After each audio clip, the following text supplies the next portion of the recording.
அம்மா எல்லாம் சொல்லுங்கள். இன்றைக்கி என்ன பார்க்குறோம்? நீங்கள் சத்தமாக சொல்லணும். ஆட்டுக்குட்டியானோட கல்யாண விருந்து. இன்றைக்கி நாம் பார்க்குறது ஆட்டுக்குட்டியானோட கல்யாண விருந்து. அது வசனம் நீங்கள் பார்க்கும்போது வெளிப்படுத்தல் 19வது அதிகாரம் 9வது வசனம். ஆட்டுக்குட்டியானவரின் கல்யாண விருந்து அளிக்கப்பட்டவர்கள் பாக்கியவான்கள் என்று எழுதுன்னு சொல்லி யோவான் என்ன சொல்றாரு. ஆட்டுக்குட்டியானவர் கல்யாண விருந்து அளிக்கப்பட்டவர்கள் பாக்கியவான்கள் என்று எழுது அப்படின்னு வெளிப்படுத்தல் 19வது அதிகாரம் 9வது வசனத்தை நம்ம பார்க்குறோம். இப்போது ஆட்டுக்குட்டி அவரோட கல்யாண விருந்துக்கு அளிக்கப்பட்டவர்கள் யார் என்று நாம் பார்க்கும்போது புதிய ஏற்பாட்டு பரிசுத்தவான்கள். அவர் என்ன பண்ணுறாருன்னா, புதிய ஏற்பாட்டு பரிசுத்தவான்கள் அவர் என்ன கல்யாண விருதுக்கு ஒரு பக்கம், பழைய ஏற்பாட்ட பரிசுத்தவான்கள் ஒரு பக்கம் கல்யாணத்துக்கு வருவார்கள். அப்படின்னா கல்யாணம் அப்படின்னு சொன்ன என்ன அப்படின்னு சொல்லி நம்மளுக்கு தெரியும் இல்லையா? கல்யாணத்தில் ஒரு கல்யாணம் பொண்ணு கல்யாண மாப்பிள்ளை எப்படி அலங்காரமாக அலங்கரித்து அவங்களை என்ன பண்ண அந்த நேரத்தை கொண்டு வந்து அங்கே நிறுத்துறாரு இல்லையா? அதுபோல தான் ஆட்டுக்குட்டியானோட கல்யாண விருந்ததுக்கு நம்மளை எல்லாரும் அளிக்கிறார். புது ஏற்பாட்ட பரிசுத்தவான்களும் பழைய ஏற்பாட்ட பரிசுத்தவான்களும் நீங்கள் எல்லாம் போல என்ன அவர் என்ன பண்ணுறாருன்னா, பரிசுத்தவான்களும் அவருடைய மறுவாட்டியாக நிற்கிறார். அப்பொழுது எல்லாருக்கும் சந்தோஷம் சமாதானம் நம்மளுக்கு இருக்கும். ஆண்டவர் வரும்போது நம்மளுக்கு சந்தோஷம் சமாதானம் நம்மளுக்கு வரும். அப்போஸ்தலனாகிய பவுல் சொல்லுகிறார் பாருங்க, 2 கொரிந்தியர் 11வது அதிகாரம் 2வது வசனத்தில் பவுல் சொல்றார், சபையை கருப்புள்ள கன்னிகையாக கிறிஸ்து என்றும் ஒரே புருஷனுக்கு ஒப்பு கொடுக்க ஆயத்தப்படுத்துகின்றார் என்று சொல்லுகின்றார். ஒரே கன்னிகை ஒரே புருஷனுக்கு ஒப்பு கொடுக்க ஆயுதமாக இருக்கும் அப்படின்னு சொல்லும்போது இந்த சபை கருப்புள்ள கன்னிக்கையாக இருக்கணும் அப்படின்னு சொல்லுதா தேவன் என்ன பண்ணுறாரு? பார்க்குறவராக இருக்கிறார். கருப்புள்ள கன்னிக்கை சபை அப்படின்ற போது நீயும் நாத தான்.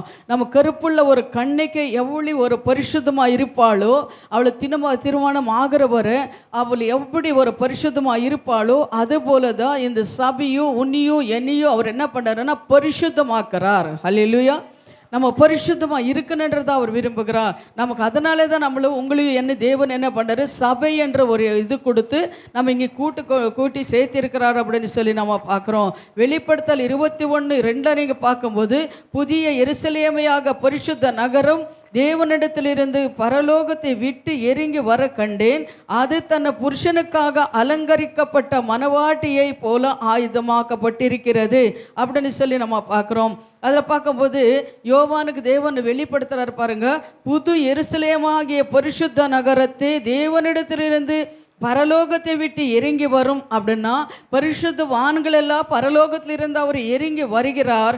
பரிசுத்த நகரம் தேவனிடத்திலிருந்து பரலோகத்திலிருந்து இறங்கி வருகிறார் அப்படின்று அவர் என்ன பண்ணுறாரு, ஆண்டவர் யோவானுக்கு வெளிப்படுத்தி இருக்கிறார். தன்னை புருஷனுக்காக அலங்கரிக்கப்பட்ட மணவாட்டியாக இருக்கிறாள் அப்படின்னு சொல்லி, தன்னை புருஷனுக்காக அலங்கரிக்கப்பட்ட ஒரு மணவாட்டி போல தேவர் என்ன பண்ணுறாருன்னா, அவர் என்ன பண்ணுறாருன்னா அலங்கரிக்கிறார்.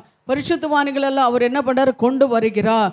ஏன்னா இப்போ இங்கே பழைய ஏற்பாட்ட பரிசுத்தவான்களும் புதிய ஏற்பாட்ட பரிசுத்தவான்களையும் தேவன் என்ன பண்ணுறாரு, தெரிந்து கொண்டிருக்கிறார் அப்படின்னு சொல்லி நம்ம பார்க்குறோம். அதே போல் நீங்கள் இன்னொரு வசனத்தை எடுத்து கூட நீங்கள் படிக்கும்போது சங்கீதம் 45:13-14 நீங்கள் படித்து பாருங்கள். சங்கீதம் 45:13-14 நீங்கள் பார்க்கும்போது, ராஜகுமாரத்தி உள்ளாக பூரண மகிமையுள்ளவள், அவளே உடைய பெருக்கச்சையாய் இருக்கின்றது, சிங்கார தைலாண்டை தரித்தவளாய் ராஜாவினிடத்திலே அழித்து கொண்டு வரப்பட்டவள், அவளையே பின்னாலே செல்லும் அவருடைய தோழிகளாகிய கன்னிகைகளையே உம்மிடத்திலே கூட்டி கொண்டு வரப்படுவார்கள் என்று சொல்லப்பட்டிருக்கிறது.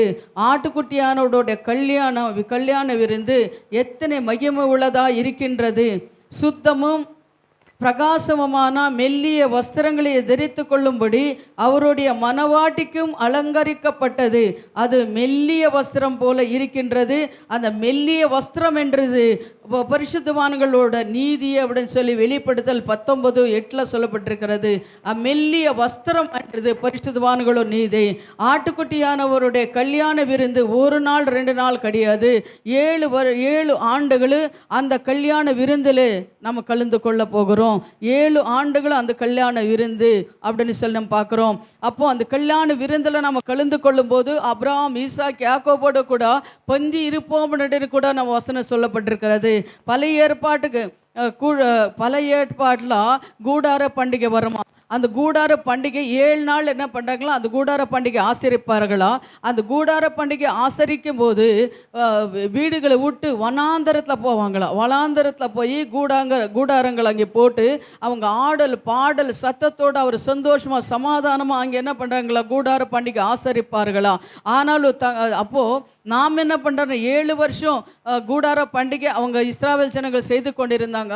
ஆனால் உனக்கும் எனக்கும் என்னென்னா 7 வருஷம் ஆண்டவரோட பாருங்க. ஆனாலும் நம்முடைய மகிமை ஆகாயத்திலே இருந்து கூடார பண்டிகையை ஆட்டுக்குட்டியானவரோடு கூட 7 வருடங்கள் நெறிபெறும் என்று மகிழ்ச்சியோடு நம்ம இருக்கிறோம். நமக்கு கூடார பண்டிகை எங்கேன்னா வானத்தில் மத்திய ஆகாசத்தில் உங்களுக்கும் எனக்கும் கூடார பண்டிகை எப்படி இஸ்ராவேல் ஜனங்கள் ஆசரித்தார்களோ அது போல தான் உங்களுக்கும் எனக்கு 7 வருஷம் ஆகாயத்தில் மத்திய வானத்தில் கூடார பண்டிகையில் எப்படி சந்தோஷமாக இருந்தாரோ அது போல தான் நாம் தேவனோட பாதத்தில் சந்தோஷமாக இருக்க முடியுமா அப்படின்னு சொல்லி நம்ம பார்த்து கொண்டு இருக்கிறோம். ஹல்லேலூயா.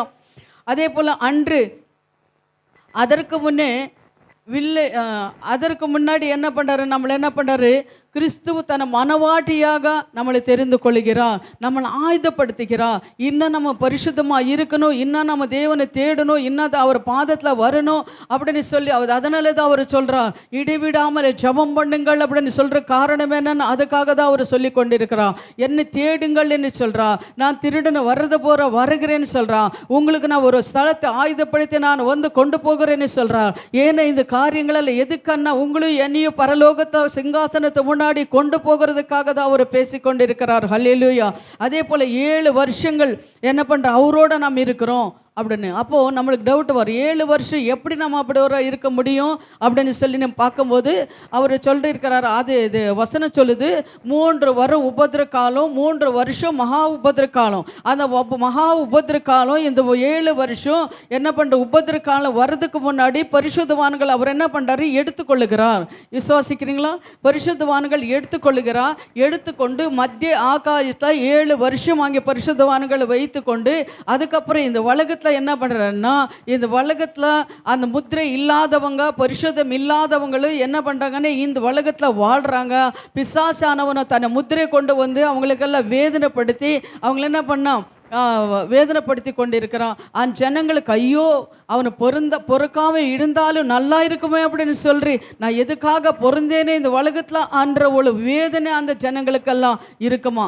ஏன்னா தேவனை விட்டுட்டாருன்னா இந்த உலகத்தை நம்ம வாழ முடியாது அப்படின்னு கூட வசனம் சொல்லுகிறது. ஹல்லேலூயா. அதே போல தான் நம்ம என்ன பண்ணணும், ஆட்டுக்குட்டியானவரோட மத்திய ஆகாசத்தில் 7 வருஷம் மனவாட்டியோட நம்ம என்ன பண்ணணும், மனவாட்டிகளை போல நம்ம 7 வருஷம் அங்கே இருக்கணும் அப்படின்னு சொல்லாதா தேவனோட விருப்பம். அதுக்காக நம்ம ஆயுதம் உள்ளவர்களாக இருக்கணும். ஹல்லேலூயா. அதே போல தான் இன்னும் 4வது நம்ம பார்க்குறோம், அந்தி கிறிஸ்துவ சாட்சி. அந்தி கிறிஸ்து எப்படி வராரு அப்படின்னு சொல்லி நம்ம பார்க்கும்போது வெளிப்படுத்தல் 13வது அதிகாரம் 1வது வசனம் வாசிங்க. 13:1 வசனம் பாருங்க. வெளிப்படுத்தல் 13:1 வாசிங்க. பின்பு நான் கடற்கரை மணலின் மேல் நின்றேன். அப்பொழுது சமுத்திரத்திலிருந்து ஒரு மிருகம் எழும்பி வர கண்டேன். அதற்கு 7 தலைகளும் 10 கொம்புகளும் இருந்தன. அதன் கொம்புகளின் மேல் 10 முடிகளும் அத்தலைகளின் மேல் தூஷணமான நாமமும் இருந்தது. கிறிஸ்து என்ன பண்ண வருவான், அவன் என்ன பண்ணுவார், சமுத்திரத்திலிருந்து அவன் ஏறி வரவான் அப்படின்னு சொல்லி நம்ம பார்க்குறோம். ஆனால் கிறிஸ்துவனுடைய வருகையின் போது தேவ பிள்ளைகள் மத்தியிலே ஆகாயத்திலே எடுத்து கொள்ளப்படுவார்கள். அதே நேரத்திலே பூமியின் மேலே அரசாளும்படி மிருகம் என்று அழைக்கப்படுகின்ற அந்தி கிறிஸ்து சமுத்திரத்திலிருந்து எழும்புவானா. ஹல்லேலூயா. ஆனால் நம்ம என்ன பண்ணுறோம்னா, தேவனோட புலிகளான நீங்களும் நானும் ஆகாயத்தில் தேவனு முன்னாடி நாம் இருப்போம். ஆனால் இந்த முருகம் என்ன பண்ணுது, அந்த கிறிஸ்து என்ற முருகம் இந்த பூமியில் வந்து தேவ புலிகளை வேதனைப்படுத்தி கொண்டு இருக்கிறது அப்படின்னு சொல்லி நம்ம பார்க்கணும். ஹல்லேலூயா. அதே போல் நீங்கள் பார்க்கும்போது அந்த கிறிஸ்து வரும்போது ஒரு முத்திரை ஜனங்களுக்கு போடப்படும் அப்படின்னு சொல்லி போட்டிருக்குது. அது என்ன முத்திரை நம்மளுக்கு தெரியும். 666 என்ற அந்த முத்திரை நம்மளுக்கு ஜனங்களுக்கு, நமக்கு இல்லை, ஜனங்களுக்கு கைவிடப்பட்டவங்களுக்கு போடப்படும் அப்படின்னு சொல்லி பார்க்குறோம். அதில் நீங்கள் பார்க்கும்போது முத்திரை 3 முதலாம் 6க்கு நீங்கள் கவனிக்கணும். முதலாம் 6க்கு என்ன சொல்கிறேன்னா குறிக்கிறது சாத்தான் குறிக்கிறது. முதலாம் 6 என்ன குறிக்கிறது? சத்தமாக சொல்லணும். முதலாம் 6 என்ன குறிக்கிறது? 2ஆம் 6 என்ன குறிக்கிறது? அந்தி கிறிஸ்துவை குறிக்கிறது. 2ஆம் 6 3ஆம் 6 நம்ம பார்க்கும்போது கள்ள தீர்க்கதரிசிகளை குறிக்கிறது. என்ன குறிக்கிறது? நீங்கள் சொல்லுங்கள். 1ஆம் 6 என்ன குறிக்கிறது? 2ஆம் 6 என்ன குறிக்கிறது? 3ஆம் 6 என்ன குறிக்கிறது? கள்ள தீர்க்கதரிசிகளை குறிக்கிறது. ஹல்லேலூயா.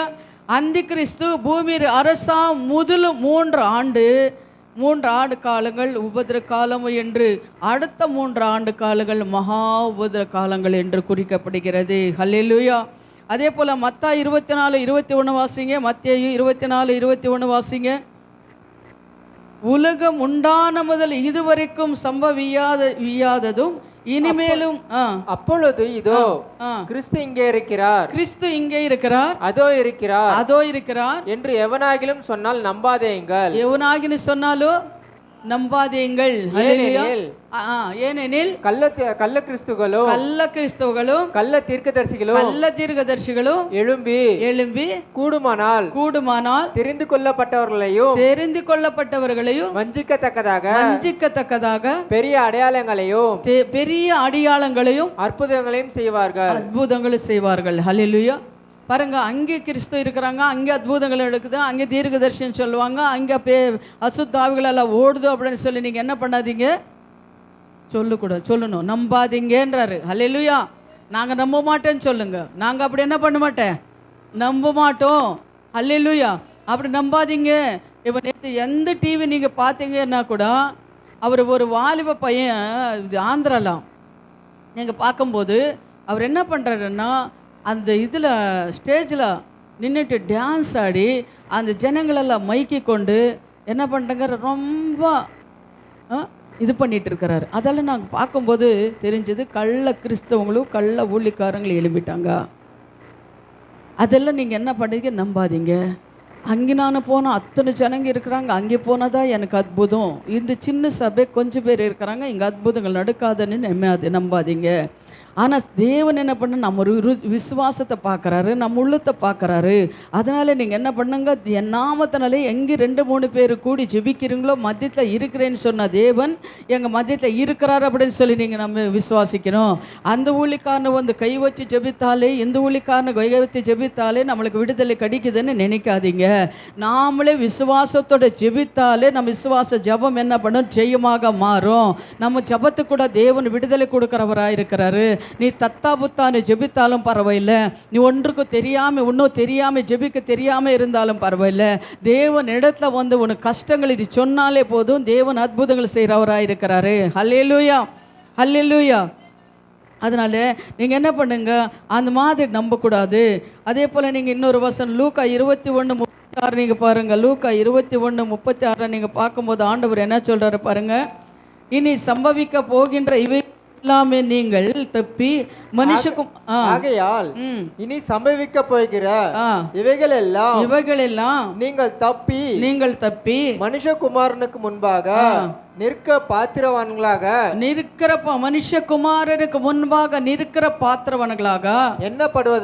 எண்ணப்படுவதற்கு எப்பொழுதும் ஜெபம் பண்ணி விழித்திருங்கள். நீங்க தேவனை முன்னாடி நிக்கணும்னு நீங்க என்ன பண்ணணுமா, நம்ம என்ன பண்ணணும், ஜபம் பண்ணி நிற்கணும். ஹல்லேலூயா. தேவனோட வருகை வருது, அவர் வருகைக்கு நம்ம ஆயுதமாக இருக்கணும் அப்படின்னு சொன்னால் நம்ம ஜபம் பண்ணி அவர் முன்னாடி நம்ம நிற்கிறவங்களாக இருக்கணும். ஹல்லேலூயா. எப்பொழுதும் நம்ம என்ன பண்ணணும், ஜெபம் பண்ணுறவங்களாக இருக்கணும். அது அந்தி கிறிஸ்துவனு எப்பொழுதும் நமக்கு காலுக்கில்ல தொறுத்துறவங்களாக மிதிக்கிறவங்களாக நம்ம இருக்கணும். ஹல்லேலூயா. அந்தி கிறிஸ்து ஆட்சி எப்படி இருக்கும், உபதிரவ காலம் எப்படி இருக்கும் என்று வெளிப்படுத்தல் 6வது அதிகாரத்தை நம்ம இப்போ தியானிக்க போகிறோம். 6வது அதிகாரம் எல்லாரும் எடுத்துக்கொள்ளுங்க. வெளிப்படுத்தல் 6வது அதிகாரம், ಪ್ರಕಟಣೆ 6வது அதிகாரம். ನೀವು ಅದರಲ್ಲಿ ನೋಡುವಾಗ ಮುದ್ರೆಗಳು அப்படின்னு சொல்லி போட்டப்பட்டிருக்கிறது. 1 வெளிப்படுத்தல் 6வது அதிகாரம் 1-2 வாசிங்க. ஆட்டுக்குட்டியானவர் முத்திரைகளில் ஒன்றை உடைக்க கண்டேன். அப்பொழுது 4 ஜீவன்களையும் ஒன்று என்னை நோக்கி நீ வந்து பார் என்று இடிமுழக்கம் போன்ற சத்தமாய் சொல்ல கேட்டேன். நான் பார்த்தபோது இதோ ஒரு வெள்ளை குதிரையை கண்டேன். வெள்ளை குதிரையை நான் கண்டேன். அதன் மேல் ஏறியிருந்தவன் வில்லை பிடித்திருந்தான். அவனுக்கு ஒரு கிரீடம் கொடுக்கப்பட்டது. அவருக்கு ஒரு கிரீட்டம் கொடுக்கப்பட்டது. அவன் ஜெயிக்கிறவனாகவும். அவர் எப்படி இருந்தாரா? ஜெயிக்கிறவராக. சொல்லணும், எல்லாரும் சொல்லணும். அவர் எப்படி இருந்தாரு? ஜெயிக்கிறவர். எந்த குதிரை மேல அவர் வந்தாரு? வெள்ளை குதிரை மேலே வந்தாரு. அவருக்கு ஒரு என்ன கொடுக்கப்பட்டது? கிரீட்டம் கொடுக்கப்பட்டது. அவர் ஜெயிக்கிறவராக வந்தாரு. ஜெயிக்கிறவராக வந்தார். அவர் யார்? அவர் பேர் என்ன? சொல்லுங்க. யூத ராஜசிங்கமாக இயேசு கிறிஸ்து ஜெயிக்கிறவராக, இந்த உலகத்தை ஜெயிக்கிறவராக அவரை கிரீட்டம் வைத்து கொண்டு அவர் என்ன பண்ண வெள்ளை குதிரை மேலே வருகிறார். அல்லேலூயா. இதெல்லாம் நீங்க என்ன பண்ணணும்? சொல்லிட்டே இருக்கணும். யார் அவரு? அவர் பேர் என்ன? அவருக்கு என்ன கிரீட்டம் வச்சிருக்கிறாரு? என்ன குதிரை மேலே வர்றாரு? வெள்ளை குதிரை மேலே வர்றதுன்னு இயேசு கிறிஸ்து வர்றாரு. சரியா? வெளிப்படுத்தல் 19:1-11 வாசிங்க. வெளிப்படுத்தல் 19:11 வாசிங்க. 2 வசனம். பரலோகம் திறக்க கண்டேன். இதோ ஒரு வெள்ளை குதிரை காணப்பட்டது. அதன் மேல் ஏறியிருந்தவர் உண்மையும் சத்தியமுள்ளவர் என்று காணப்பட்டார். அவர் நீதியாய் நியாயம் தீர்த்து யுத்தம் பண்ணுகிறார். ஹல்லேலூயா. அவர் என்ன பண்றாருன்னா நீதியாய் நியாயம் தீர்த்து யுத்தம் பண்ணுகிறார். இன்னொரு வசனம் நான் சொல்றேன், இது எடுத்து 13 பாருங்க. வெளிப்படுத்தல் 13:7 வாசிங்க. வெளிப்படுத்தல் 13:7. மேலும் பரிசுத்தவான்களோடு யுத்தம் பண்ணி அவர்களை ஜெயிக்கும்படிக்கு அதற்கு அதிகாரம் கொடுக்கப்பட்டதும் இல்லாமல். ஆமென். அதிகாரம் கொடுக்கப்பட்டது இல்லாமல் ஒவ்வொரு கோத்திரத்தின் மேலும் பாஷைக்காரர் மேலும் ஜாதிகள் மேலும் அதற்கு அதிகாரம் கொடுக்கப்பட்டது. ஹல்லேலூயா. ஆண்டவருக்கு என்ன பண்ண அதிகாரம் கொடுக்கப்பட்டது. எல்லா ஜாதி மதங்களும் கோத்திரங்களும் எல்லார் மேலேயும் அதிகாரம் தேவனுக்கு கொடுக்கப்பட்டது. ஹல்லேலூயா. ஸ்தோத்திரம். 2வது முத்திரை உடைக்கும் போது இப்போ 1வது முத்திரை வெள்ளை குதிரை மேலே வர்றாரு. அவர் யாரு அப்படின்னு சொல்லி நம்ம பார்க்குறோம். யாரும் அவரு? யூதராஜ சிங்கம் சொல்ல, இல்லை இயேசு கிறிஸ்து சொல்ல. இதுல எல்லா அதிகாரமும் அவருக்கு கொடுக்கப்பட்டது. 2வது முதிரை என்ன பண்ணுறாரு? சிவப்பு நிறமுள்ள குதிரை, அந்த சிகப்பு நிறமுள்ள குதிரை அது வரும்போது அது என்ன நடக்குது பார்க்கலாம். சொல்லு படிங்க. அதே 6 3-4 படிப்பா. அப்படியே லைனாக படிக்கணும். 3-4 படிங்க. 6ல் 3-4 வெளிப்படுத்தின விசேஷம். 6ல் 3-4 இதெல்லாம் வெளிப்படுத்தின விசேஷம் 6வது அதிகாரத்துல தான் இருக்கிறது. அப்பொழுது அவர் 2ஆம் முத்திரையை உடைத்த போது 2ஆம் ஜீவனானது நீ வந்து பார் என்று சொல்ல கேட்டேன். அப்பொழுது சிவப்பான வேறொரு குதிரை புறப்பட்டது. வேறு குதிரை புறப்பட்டது. அதன் மேல் ஏறி இருந்தவனுக்கு பூமியில் உள்ளவர்கள் ஒருவரை ஒருவர் கொலை செய்யத்தக்கதாக என்ன அதிகாரமாமா? கொலை செய்த ஒருவருக்கொருவர் கொலை செய்த அதிகாரம் அவருக்கு கொடுக்கப்பட்டது. சமாதானத்தை பூமியிலிருந்து எடுத்து போடும்படியான அதிகாரம் கொடுக்கப்பட்டது. ஹல்லேலூயா. பட்டயமும் அவனுக்கு கொடுக்கப்பட்டது. அப்போ 2வது முதிரை உடைக்கப்படும் போது என்ன ஆகுதுன்னா பூமியிலே சமாதானம் இல்லாம போகும். ஹல்லேலூயா. ஆனால் வெளிப்படுத்தல அதே 13:10 வாசிங்க. இரண்டாவது முத்திரை உடைக்கப்படும். சிறைப்படுத்தி கொண்டு போனவர்கள் சிறைப்பட்டு போவான். பட்டயத்தினாலே கொல்லுகிறவன் பட்டயத்தாலே கொல்லுகிறவர்கள் பட்டயத்தாலே கொல்லப்பட வேண்டும். பட்டயத்தாலே கொல்லப்பட வேண்டும். பரிசுத்தவான்களோட பொறுமையும் பரிசுத்தவான்களோட பொறுமை, அதுதான் சொல்றாரு. பரிசுத்தவான்கள் யாருக்கு பொறுமை இருக்குமா? பரிசுத்தவான்களோட பொறுமையும் விசுவாசமும் இதிலே விளங்கும். விசுவாசமும் இதுல விளங்கும். ஹல்லேலூயா. அப்போ ரெண்டாவது முத்திரை வடிக்கும்போது என்ன நடக்குது? சமாதானம் இல்லாம போகுது. தேசத்துல சமாதானம் என்ன ஆகுது? இல்ல இல்லாம போகிறது. அவனுக்கு அந்த தூதனுக்கு என்ன பண்றாருன்னா, அந்த குதிரை மேலே சிவப்பு குதிரை மேலே ஏறினவனுக்கு ஒரு பட்டியத்தை அவன் கையில் கொடுக்கப்படும். அப்போ இந்த உலகத்தில் சமாதானம் இல்லாமல் போயிடும். ஒருத்தருக்கு ஒரு குத்தி கொலை பண்ணிக்குவாங்க, சரிங்களா? இது சமாதானம் கெட்டு போயிடும். அப்போ இந்த வசனங்கள் எல்லாம் சொல்கிறேன், நீங்கள் எழுதிக்கோங்க. வீட்டில் கூட நீங்கள் போய் வாசிங்க, எழுதிக்கோங்க. சங்கீதம் 17:13 வாசிங்க, எழுதிக்கோங்க. சங்கீதம் 17:13, எஜேக்கியேல் 30:24, எஜேக்கியேல் 30:24, 25 எழுதிக்கோங்க. தானியேல் 15:19 எழுதிக்கோங்க. தானியேல் 15:19 எழுதிக்கோங்க. வெளிப்படுத்தல் 12:3 எழுதிக்கோங்க. வெளிப்படுத்தல் 12:3. இதெல்லாம் நீங்கள் என்ன பண்ணுங்க, வீட்டில் போய் நீங்கள் வாசிங்க. கடைசி காலத்தில் தேவன் இந்த சிகப்பு குதிரை மேலே வந்தவன் என்ன இந்த உலகத்தில் செய்ய போகிறான் அப்படின்னு சொல்லி இதை நீங்கள் படிங்க. கர்த்தர் உங்களோட பேசுவார். மூன்றாவது குதிரை, கருப்பு குதிரை, அது 5:6 படிப்பா. அவர் மூன்றாம் முத்திரையை உடைத்த போது, மூன்றாம் முத்திரை உடைக்கும் போது, மூன்றாம் ஜீவனானது நீ வந்து பார் என்று சொல்ல கேட்டேன். நான் பார்த்தபோது இதோ ஒரு கருப்பு குதிரையை கண்டேன். அதன் மேல் ஏறியிருந்தவன் ஒரு தராசை தன் கையில பிடித்திருந்தான். அப்பொழுது ஒரு பணத்துக்கு ஒரு படி கோதுமை என்றும் ஒரு பணத்துக்கு 3 படி வார்கோதுமை என்றும் எண்ணெயையும் திராட்சரசத்தையும் சேதப்படுத்தாதே என்று 4 ஜீவன்களின் மத்தியிலே உண்டான சத்தத்தை கேட்டேன். ஹல்லேலூயா. அப்போ அவர் கருப்பு குதிரை மேலே ஏறினவருக்கு என்ன இருந்தது அவன் கையில் அப்படின்னு சொல்லும் போது திராஸ் இருந்தது. திராஸ் எங்கே இருக்கும்? கடையில் தான் இருக்கும் இல்லையா? கடையில் திராஸ் இருக்கும். எதுக்கு அந்த திராஸ் வச்சுருப்பாங்க? தானியங்களை நம்ம அளவு போடுறதுக்காக திராஸ் வச்சுருப்பாங்க இல்லையா? அந்த திராஸ் எது குறிக்கிறது? பஞ்சம் குறிக்கிறது. நம்ம தேசத்தில் பஞ்சம் குறிக்கிறது. இன்னொரு எஜேக்கியேல் 4:16 வாசி. எஜேக்கியேல் 4:16 வாசிங்க. 4:16. பின்னும் அவர், மனுபுத்திரனே, இதோ அப்பமும் தண்ணீரும் அவர்களுக்கு குறையவும் அவனவன் திடுக்கிடவும் அவர்கள் தங்கள் அக்கிரமத்தினாலே வாடி போகவும். அக்கிரமத்தினாலே என்ன? எப்படியம்மா? அவர் அக்கிரமத்தினாலே வாடி போகவும். ஹல்லேலூயா. போதும். ஹல்லேலூயா. அப்போ நீங்கள் பாருங்க, என்ன ஆகுதுன்னா பஞ்சம் வரப்போகுது. எஜேக்கியேல் 4:16 எழுதிக்கோங்க. இன்னும் வசனங்கள் சொல்கிறேன். சகரியா 6:6 பாருங்க. எஜேக்கியேல் 4:16, சகரியா 6:6, லேவிய காண்டம் 26:26, லேவிய காண்டம் 26:26, புலம்பல் 5:10. புலம்பல் மட்டும் படிப்பா. புலம்பல் 5:10 வாசிங்க. அது மட்டும் வாசிங்க. புலம்பல் 5:10. பஞ்சத்தின் கொடுமையினால் எங்கள் தோல் பஞ்சத்தை குடுமையில கௌரவமா கேட்கணும்.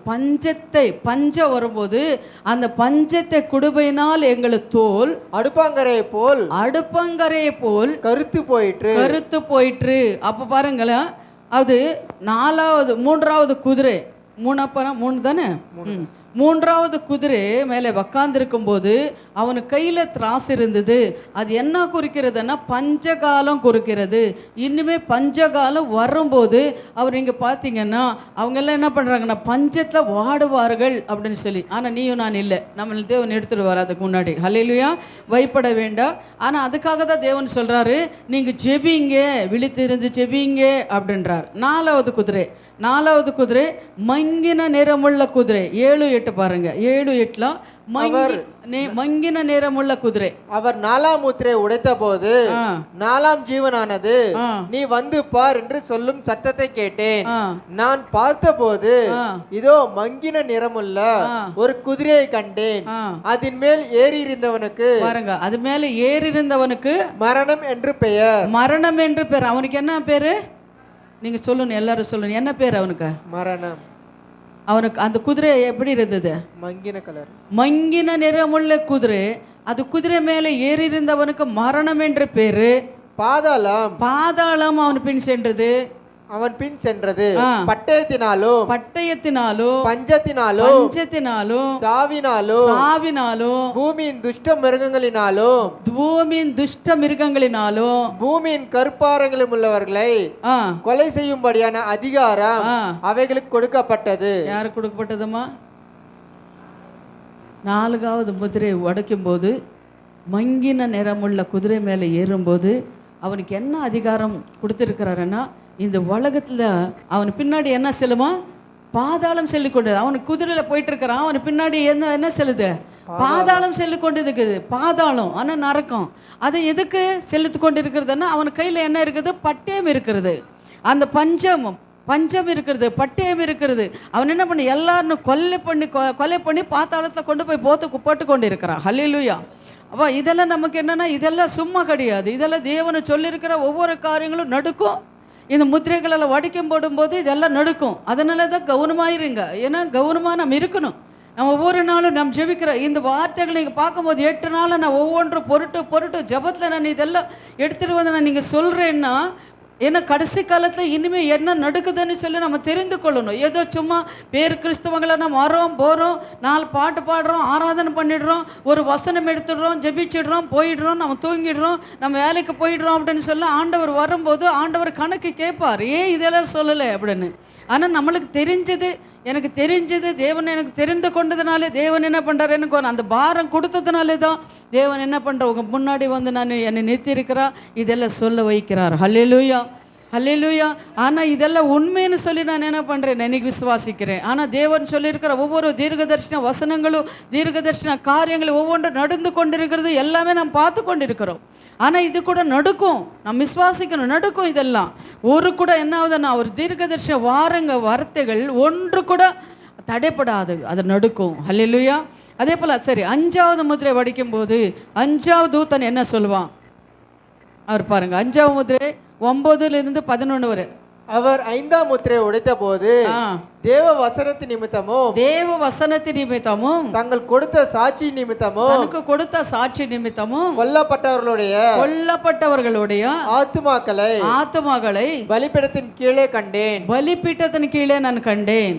அவர்கள் பரிசுத்தமும் சத்தியமுள்ளவைகள். ஆண்டவரே தேவரீர் பூமியின் மேல் குடியிருக்கிறவங்களிடத்தில் எங்கள் ரத்தத்தை குறித்து எதுவரைக்கும் நியாயம் தீர்ப்பு செய்யாமலும் பழி வாங்காமலும் இருப்பீர் என்று மகா சத்தமிட்டு கூப்பிட்டார்கள். மகா சத்தம் இருக்கு. என்ன பண்ணார், அவரை கூப்பிட்டார். யார் இந்த பரிசுத்தவான்கள்? இரத்த சாட்சிகளாக மரித்தவர்கள், தேவனுக்காக வாழ்ந்தவர்கள், சீஷர்கள். சொல்லணும்னா இப்போ தோமா சென்னை பட்டத்தில் வந்து அவர் என்ன பண்ணார், ரத்த சாட்சியாக மறுத்தார்.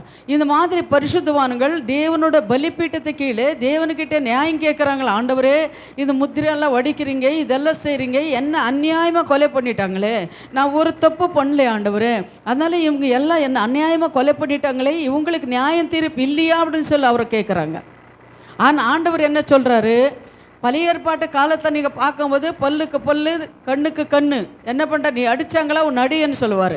ஆனால் புதிய ஏற்பாட்டு காலத்தில் ஆண்டவர் என்ன சொன்னார், ஒரு கண்ணத்தை நீ உனக்கு காட்டினா 2வது கண்ணத்தை நீ காட்டன்னு சொல்லியிருக்கிறாரு. ஆனால் அதுக்கு ஆண்டவர் என்ன சொல்கிறாரு அப்படின்னு சொல்லி கொஞ்சம் பொறுமை இருங்க. வெளிப்படுத்தல் 7:11 17 வாசிங்க. வெளிப்படுத்தல் 7:17. தூதர்கள் யாவரும் சிங்காசனத்தையும் மூப்பர்களையும் நான்கு ஜீவன்களையும் சூழ நின்று சிங்காசனத்திற்கு முன்பாக மகம் குப்புற விழுந்து தேவனை தொழுது கொண்டு ஆமென் எங்கள் தேவனுக்கு துதியும் மகிமையும் ஞானமும் ஸ்தோத்திரமும் கனமும் வல்லமையும் பலனும் சதா காலங்களிலும் உண்டாவதாக அப்படின்னு சொல்லி துதித்து கொண்டிருக்கிறாங்க. ஏன்னா தேவனோட கோபாக்கினி வரக்கூடாது இல்லையா? அதனால அவர் என்ன பண்றாரு, பரலோகத்துல தேவன் முன்பாக துதித்து கொண்டிருக்கிறாங்க. அவங்களுக்கு எப்படிப்பட்ட வஸ்திரங்கள் கொடுக்க. சங்கீதம் 9:12 வாசிப்பா. சங்கீதம் 9:12 வாசிங்க. சங்கீதம் 9:12. ரத்த பலியை குறித்து அவர் விசாரணை செய்யும் பொழுது ரத்த பலி குறித்து விசாரணை செய்யும் போது அவரை நினைக்கிறார். சிறுமைப்பட்டவர்களுடைய கூக்குரல் அவர் என்ன பண்றாருன்னா மறவார். சிறுமைப்பட்டவர்களோட கூக்குரல் மறுவார். அதே போல் அவங்களுக்கு வெள்ளி அங்கி கூட கொடுப்பார். யாருக்கு? பரிசுத்தவான்களுக்கு வெள்ளி அங்கி கூட கொடுக்கிறார். வெளிப்படுத்தல் 3:5 நீங்கள் வாசித்து பாருங்க, எழுதிக்கோங்க. வெளிப்படுத்தல் 3:5. ஜெயம் கொள்கிறவன் எவனோ அவனுக்கு வெண்வஸ்திரம் தரிக்கப்படும். ஜெயம் கொள்கிறவனுக்கு அவருக்கு என்ன பண்ண? வெண்வஸ்திரம் கொடுக்கிறாரு. ஜீவ புஸ்தகத்தில் இருந்து அவருடைய நாமத்தை நான் கிறுக்கி போடாமல் என் பிதாவுக்கு முன்பாகவும் அவருடைய தூதர்களுக்கு முன்பாகவும் அவன் நாமத்தை அறிக்கையிடுவேன். இந்த மாதிரி ஜெயம் கொள்கிறவர் யாரு? கிறிஸ்துவுக்காக ஜெயம் கொள்கிறவர்கள். ஹல்லேலூயா. கிறிஸ்துவர்களுக்காக பாடப்பட்டவர்கள், ரத்த சாட்சிகளை மறித்திருக்கிறவர்கள். இவங்களுக்கு என்ன பண்றாரு? வெண் வஸ்திரத்தை அவர் கொடுக்கிறார். அவர் என்ன பண்றாரு? ஜெயம் கொள்வார்கள். பரலோகத்துல ஜீவ கிரந்தத்துல பேர் எழுதப்படும். அவங்க பேரு கிறுக்கப்பட மாட்டாரு. ஏன்னா உங்க பேரு என பேரு பரலோகத்துல இருக்கிறதா அப்படின்னு சொல்லி நம்மளுக்கு ஒரு டவுட் வருது. ஆனாலும் ஜெயம் கொள்கிறவர்களோட பேரு ஜீவ கிரந்தத்துல இருக்கும். ஹல்லேலூயா. அவங்க எப்படி இருக்கிறாங்க? வெண் வஸ்திரம் தரித்து கொண்டு சிங்காசனத்தை ஆட்டுக்குட்டியான ஒரு முன்னாடி நீர் பரிசுத்தர் என்று இரவு பகல் துதித்து கொண்டு அவர் சந்தோஷம் சமாதானமா இருக்கிறார் அப்படின்னு சொல்லி நம்ம பார்க்கிறோம். இன்னும் வசனம் பாருங்க. வெளிப்படுத்தல் 18:4 வீட்டில் படிச்சுக்கோங்க, எழுதிக்கோங்க. வெளிப்படுத்தல் 18:4.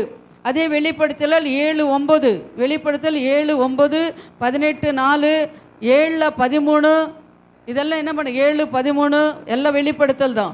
19:14 இந்த வசனங்களெல்லாம் நீங்கள் என்ன பண்ணுங்க, வீட்டில் போய் வாசித்து நீங்கள் தியானம் பண்ணுங்க. ஏன்னா இது கடைசி காலத்தில் இதெல்லாம் நடக்கும். நம்ம என்னென்ன இதெல்லாம் ஃபஸ்ட்டு ஆண்டவர் நம்மளுக்கு வெளிப்படுத்துறதுனால நமக்கு எச்சரிக்கையோடு நம்ம இருக்க முடியும். 6வது முத்திரை வடிக்கும் போது என்ன நடக்கிறது பார்க்கலாம். 6வது முத்திரை நடக்கும்போது 7:12 படிப்பா. அவர் 6ஆம் முத்திரை உடைக்க கண்டேன். இதோ பூமி மிகவும் அதிர்ந்தது. என்ன இருந்தது? பூமி மிகவும் அதிர்ந்தது. இதெல்லாம் நடக்குதா? பூமி அதிர்ச்சி வந்திருக்குதா? கேள்விப்பட்டிருக்கீங்களா? பூமி அதிர்ச்சி வரும், பூமி எல்லாம் நடுங்கும். ஏப்போ 6வது முத்திரை வடிக்கும் போது சூரியன் கருப்பு கம்பளை போல ஆனது. எப்பா இருக்கிறது? சூரியன் கருப்பு கம்பளை போல எப்போ? யாருக்காவது நினைப்பு இருக்கிறதா? இருளானது எப்போ? ஏசு கிறிஸ்து சிலுவையில் போடும்போது எப்படி இருந்தது? இருளா இருந்தது. ஆனா அங்க இருளா இருந்தது, இங்க எப்படி இருக்குன்னா சூரியன் கருப்பு கம்பளையை போல ஆயிடுவாரு. சூரியன் கருப்பு கம்பளை. ஆனா இந்த பூமி எப்படி இருக்கும்? நம்ம நினைச்சு பார்க்கணும், யோசனை பண்ணி பார்க்கணும், தியானித்து பார்க்கணும். சூரியன் கருப்பு கம்பளை போல ஆயிடுச்சுன்னா இந்த வெளிச்சம் இருக்குமா? இருக்காது. ஏதாவது தெரியுமா? நம்ம கண்ணுக்கு தெரியாது. எப்படி இருப்போம்? நம்ம கண் இல்லாத குருடுகளை போல நாம் நடப்போம் இல்லையா? அதனால அப்போ பாருங்க, 6வது முத்திரை வடிக்கும் போது என்ன ஆகுதுன்னா சூரியனும் கருப்பாயிடுவாரு. அப்புறம் சந்திரன் ரத்தம் போல சந்திரன் என்ன பண்றாரு? ரத்தம் போல ஆயிற்று. நட்சத்திரங்கள் அத்திமரமானது பெருங்காற்றினால் அசைக்கப்படும் போது அதன் காய்கள் உதிர்கிறது போல. பாருங்க, ஒரு அத்தி மரமே கிடையாது. ஏதாவது பழங்கள் இருக்கும் செடியிலன்னு வச்சுக்கோங்களேன், நல்ல ஒரு காற்று வரும், இடி மழை வரும், நல்லா காற்று வரும்போது அந்த காயங்களெல்லாம் எப்படி உதிரும்? எங்கள் வீட்டில் அந்த மாங்காயில் பிஞ்செல்லாம் உதிரும்போது எனக்கு அப்படியே உயிர் எரிச்சலாக இருக்கும். ஐயையோ, இது காற்று வந்துச்சு, இந்த பிஞ்செல்லாம் என்ன பண்ணுச்சு, உதிரிடுச்சு அப்படின்னு எனக்கு நம்மளுக்கு வேதனை இருக்கும். அது போல தான் அத்தி மரம் உதிர்கிறது போல அந்த காயில் உதிர்கிறது போல வானத்தின் நட்சத்திரங்களும் பூமியிலே விழுந்தது. அல்லேலூயா. அது போல வானத்த நட்சத்திரங்கள் எல்லாம் பூமியிலே விழுமா. அந்த நட்சத்திரங்கள் மட்டும் இல்லை, எனக்கு என்ன தோணுதுன்னா நட்சத்திரங்கள் மட்டும் இல்லை, ஜனங்கள் கூட அப்படி விழுவார்கள். எப்படி ஒரு காற்று வரும்போது அந்த காய்கள் எல்லாம் கீழே விழுமோ அப்படி நட்சத்திரங்களை உழுவோம்னு சொல்லியிருக்கிறார். ஆனால் மனுஷர்கள் கூட அப்படிதான் என்ன பண்ணுறாரு, உழுவார்கள். அல்லேலூயா, அல்லேலூயா. அதே போல் நீங்கள் பார்க்கும்போது இன்னொரு வசனம் வெளிப்படுத்தல்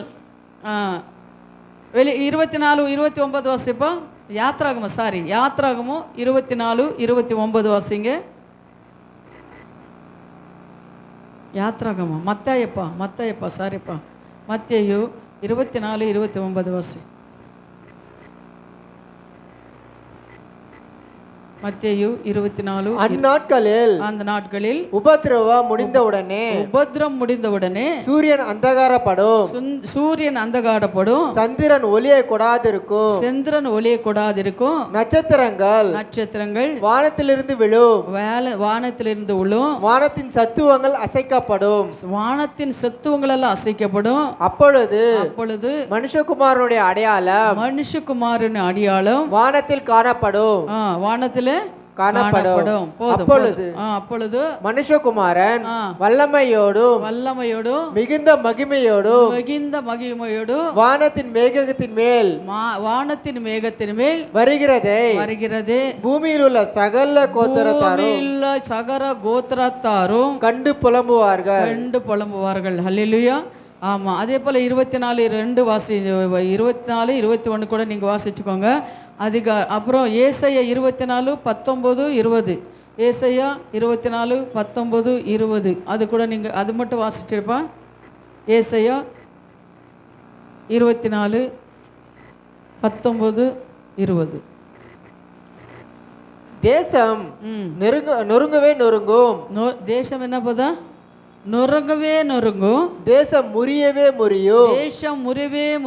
தேசம் அசையவே அசையும். வெறித்தவனை போல தேசம் தள்ளாடி. வெறித்தவன் எப்படி இருப்பானுமா? குடிச்சவன் எப்படி இருப்பான்? தள்ளாடிக்கிட்டே போவான். எப்படி இருப்பான்? ஸ்ட்ரைட்டாக போவானா? எப்படி இருப்பான்?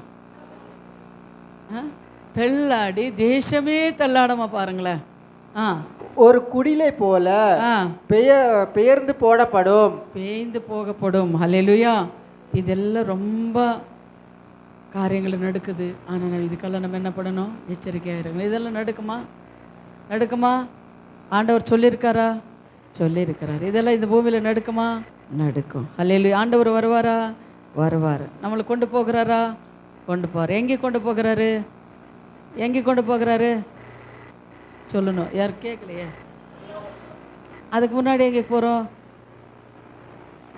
ஆண்டவர் வர்றதுக்கு முன்னாடி எங்கே போய் நம்ம கொண்டு போய் நிறுத்துவார்? மத்திய ஆகாசத்தில் எத்தனை வருஷம், எத்தனை ஆண்டுகள்? 7 ஆண்டுகள் மத்திய ஆகாசத்தில் தேவனோட யார் இருப்பார்கள்? தூதர்கள் இருப்பாங்களா? நீயும் நான். யார் சொல்லுங்க பக்கத்தில்? நீயும் நான் மத்திய ஆகாசத்தில் தேவனோட கூட நாம் இருப்போம் சந்தோஷமா. அல்லேலூயா. ஆமாம், அல்லேலூயா. நம்ம நம்மளை கொண்டு போய் மத்திய ஆகாசத்தில் 7 வருஷம் அவரோட வைத்துக்கிறார். 7 வருஷம் இந்த பூமியில் என்னாவது? 3 வருஷம் உபதிரக்காலம், 3 வருஷம் மகா உபதிரக்காலம். அப்போ தான் முத்திரை வருது. அந்த முத்திரை போட்டவங்களுக்கு சான்ஸே கிடையாது, வர முடியாது. எதுக்கு தாப்பா இந்த உலகத்தை நான் வாழ்ந்தேன்னு சொல்லி பொருந்தேன்னு சொல்லி அவர் என்ன பண்ணுறாங்க? அங்கே இங்கே ஓடுவாங்க. தற்கொலை பண்ணிக்கலாம், கிணத்துல விழலாம், மருந்து குடிக்கலாம். சாவு எங்கே போதா? அவங்களுக்கு தூரமாக போயிடுதா? நீங்கள் நினைக்கலாம் இதெல்லாம் நடக்குது. ஆனால் அப்போ என்ன பண்ணலாம்? செத்து போயிடலாம். இதெல்லாம் நம்ம பார்த்துட்டு இருக்க முடியாது. கொஞ்சம் சிலருக்கு அப்படி எண்ணங்கள் இருக்கும். ஆனால் அப்போ சாவில்லைம்மா. நம்ம தற்கொலை பண்ணிக்கணும்னா நம்ம சாவு என்ன பண்ண நம்மளை விட்டு ஓடி போகுதான். மலைகளும் குன்றங்களும் மேலே ஏறுவாங்களாம், குகைகளெல்லாம் போய் சேர்த்துக்குவாங்களாம். ஐயோ எனக்கு இதெல்லாம் நடக்குதே, இதெல்லாம் என்னால் தாங்க முடியாது, அதனால் இங்கே குகை இருக்குது, இந்த குகையில் போய் நம்ம ஒளிஞ்சுக்கிட்டா தப்பிச்சிடலாமே, இல்லை மருந்து இருக்கு, அந்த மருந்து குடிச்சு சாப்பிட்டா செத்திடலாமே. இல்லைம்மா, அதெல்லாம் மரணம் உங்களை பார்த்து ஓடி போயிடுதம்மா. அப்பெல்லாம் இல்லைம்மா மரணம். அல்லேலூயா, அல்லேலூயா. நீங்கள் அதனால் அந்த வசனங்களெல்லாம் நீங்கள் வாசித்து பார்த்தீங்கன்னா அப்போ பரிசுத்தவான்கள் இது பணக்காரங்க என்ன பண்ணுவாங்களா, எங்கே குகை இருக்குது, எங்கே ஒரு வீடு கட்டலாம், பாதாளத்தில் வீடு கட்டின முடியுமா, எங்கே போய் நீ பாதாளத்தில் இருந்தாலோ ஒரு பெட்டைக்குள்ளே உன்னை மூட வச்சாலோ ஆண்டவர் என்ன பண்ணுவாரோ ஒரு பாம்பு விடுவாங்களா. எதுக்கு பாம்பு விடுறாங்க, கடிச்சு சாகடி, சரிங்களா. ஆனால் வசனம் இருக்குது, நான் சொல்லலை, பயப்படுத்தலை, வசனம் இருக்குது. ஆனால் நமக்கு என்னென்னா பயம் கிடையாது. ஹல்லேலூயா. நமக்கு பயப்படக்கூடாது, நம்ம பயம் இருக்கக்கூடாது. இதெல்லாம் கடைசியில் நடக்குதா, அப்போ எப்படி நம்ம ஆடுறது, வேண்டாம், அந்த கவலை வேண்டாம். தேவனை தேடுங்க, தேவன் உங்களை ஆசீர்வதிப்பார். ஹல்லேலூயா. இதெல்லாம் எப்போ நடக்குது, 6வது முத்திரை நடக்கும்போது. எப்படி 6வது முத்திரை நடக்கும்போது இதெல்லாம் வருது அப்படின்னு சொல்லி நான் பார்க்குறோம். அதே 7:17 வாசியப்பா. 7 வெளிப்படுத்தல் 7:17 வாசிங்க. வெளிப்படுத்தல் 7:17. சிங்காசனத்தில் மத்தியில் இருக்கிற ஆட்டுக்குட்டியானவரே இவர்களை மேய்த்து இவர்களை ஜீவ தண்ணீருள்ள ஊற்றண்டைக்கு நடத்துவார். யாருக்கு நடத்துவாரம்மா, ஆட்டுக்குட்டியானவர் இயேசு கிறிஸ்துவே நம்மளை என்ன பண்றாரு, ஜீவ நதியாப்பா, ஜீவ தண்ணீருள்ள ஊற்றாண்டிலே நம்ம நடத்துகிற தேவனாக இருக்கிறார். ஹல்லேலூயா. அதனால் நம்ம என்ன பண்ண முடியாது, கவலைப்பட தேவை கிடையாது. அதே இன்னொன்று யோவான் 10:3 எழுதிக்கோங்க, வாசிங்க வீட்டில் போய். சரி, 7வது முத்திரை அடிக்கும் போது என்ன நடக்குது பார்க்கலாம். 7வது முத்திரை வெளிப்படுத்தல் 8வது அதிகாரம் 1-5. வெளிப்படுத்தல் அவர் 7ஆம் முத்திரையை உடைத்த போது பரலோகத்தில் ஏறக்குறைய அரை மணி நேரம் அளவு அமைதல் உண்டாயிற்று. பின்பு தேவனுக்கு முன்பாக நிற்கிற 7 தூதர்களையும் கண்டேன். அவர்களுக்கு 7 எக்காலங்கள் கொடுக்கப்பட்டது. வேறொரு தூதன் வந்து தூபம் காட்டும் பொற்கலசத்தையும் பிடித்து பலிபீடத்தின் படியிலே நின்றான். சிங்காசனத்திற்கு முன்பாக இருந்த பொற்பிடத்தின் மேல் சகல பரிசுத்தவான்களுடைய ஜெபங்களோடும், பாருங்க இதுக்கு பார்க்கணும், பலிபீடத்துக்கிட்ட சகல பரிசுத்தவான்களோட ஜெபங்களும் செலுத்தும்படி மிகுந்த தூபவர்க்கம் அவனுக்கு கொடுக்கப்பட்டது.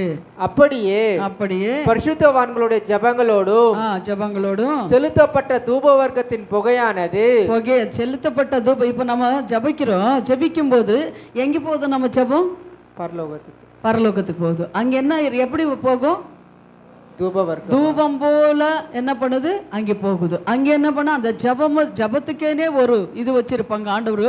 அங்கே என்ன பண்ணது, அதெல்லாம் போய் நம்ம ஜபமெல்லாம் அங்கே போடுமா.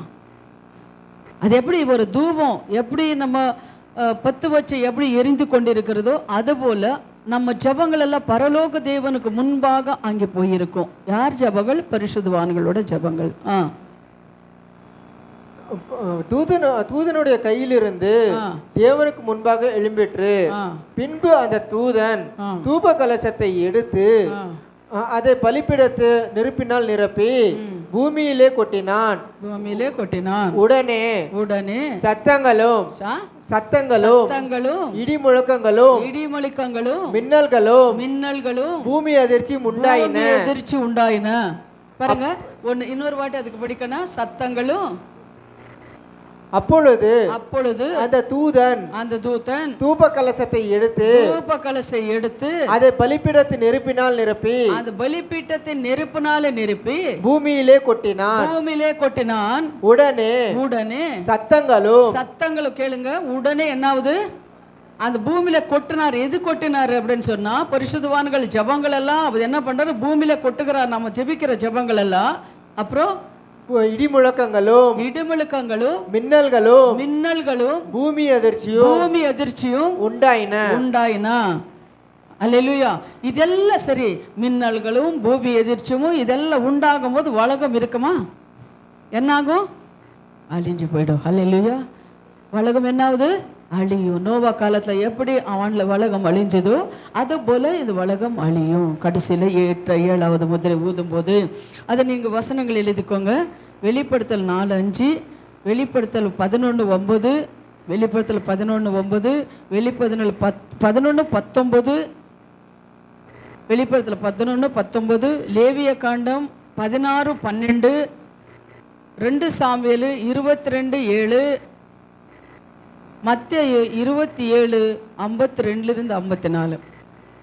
மத்தேயுல 27:52-54. இப்போ 7வது முத்திரை வடிக்கும் போது இந்த பூமி இருக்காது. அப்போ இருக்காம எங்கே போகும் அப்படின்னு சொல்லி நம்ம நினைக்கலாம். ஆனால் தேவன் சொல்றாரு, புது வானம் புது பூமியை நான் என்ன பண்ணுவேன்? சிருஷ்டிப்பேன். புது வானம் புது பூமி சிருஷ்டித்து ஆகாசத்தில் இருக்கிற தேவனோட இருக்கிற பரிசுத்தவான்கள் என்ன பண்றாரு? இதே பூமியில கொண்டு வந்து நிறுத்துவார். அதனால தான் என்ன ஆகுதுன்னா இந்த 7 முத்திரைகளும் வடைக்கப்படுகிறது. இந்த 4 முத்திரைகள் வடைக்கப்படும் போது கூட தேவனோட கோபாகினி இங்கே இருக்கிறது, ஜனங்கள் மேலே தேவனோட தண்டனை இருக்கிறது, அழிவு இருக்கிறது. கோதுமை இதெல்லாம் கோதுமை அப்படின்னு சொல்லி நம்ம பார்க்கும்போது திராசை பார்க்கும்போது பஞ்சங்களை குறிக்கிறது. ஆனால் ரட்சிக்கப்படுற ஜனங்களுக்கு எந்த ஒரு சேதமும் ஏற்படக்கூடாது அப்படின்னு சொல்லி என்ன பண்ணுறாரு? ஆவியானவர் குரல் கொடுக்கிறாரு. பரிசுத்தவான்களுக்கு எந்த ஒரு சேதமும் ஏற்படாது. அதை நம்ம பயப்பட தேவை கிடையாது. ஹல்லேலூயா.